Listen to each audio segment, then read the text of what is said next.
Hi, my name's Konstancja and I'm from Poland. Today, I'm going to tell you a spellbinding story. So, let's begin.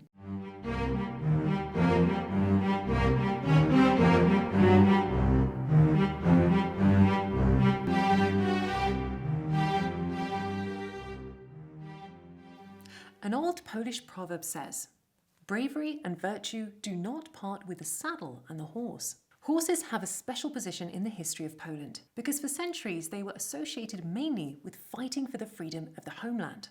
Chroniclers describing the deeds of great Polish commanders or soldiers did not forget about their faithful companions, horses. The Polish army was also associated mainly with the cavalry. It was said that if a Pole fights, it is on horseback.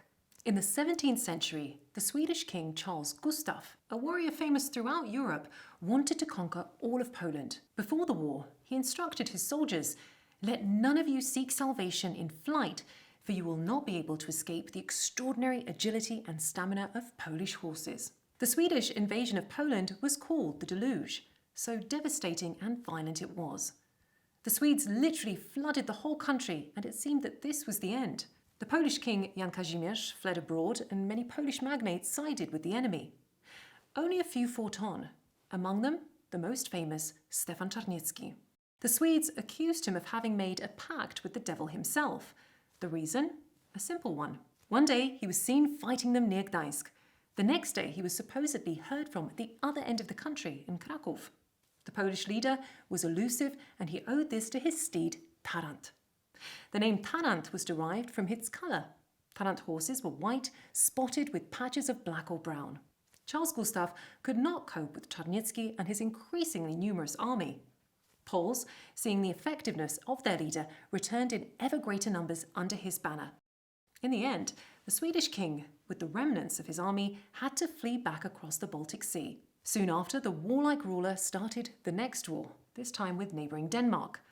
Then the Danes asked Czarniecki for help. In Denmark, Czarniecki performed a deed which would become a legend. To defeat the Swedish soldiers, he had to conquer one of the islands. The Swedes were safe because Czarniecki had no boats, which would have enabled him to cross the sea strait, separating the island from the mainland. And on top of that, the waters of the Baltic Sea were extremely cold in December. The Swedes, however, underestimated the Polish cavalry and its leader. Czarniecki fastened his Tarant and jumped into the sea, and his soldiers followed him without hesitation. The Swedes were so surprised that they gave up the island almost without a fight. A Polish chronicler of the expedition recorded after the battle, the horses had already been trained for swimming. If one swam badly, it was placed between two good swimmers. The good swimmers would not let the weak ones sink. And among them, as usual, the first was Tarant. This feat of Stefan Czarniecki is commemorated in the Polish national anthem. In one of the stanzas, the Poles sing, "Like Czarniecki to Poznań after the Swedish occupation, for saving the homeland he threw himself across the sea." Indeed, after returning from the Danish expedition, the commander could not enjoy peace. He still had to fight the next and numerous enemies of Poland. Tarant was his faithful companion until Czarniecki's death, and death found Czarniecki on the road. The aged commander was laid to rest in a roadside peasant cottage.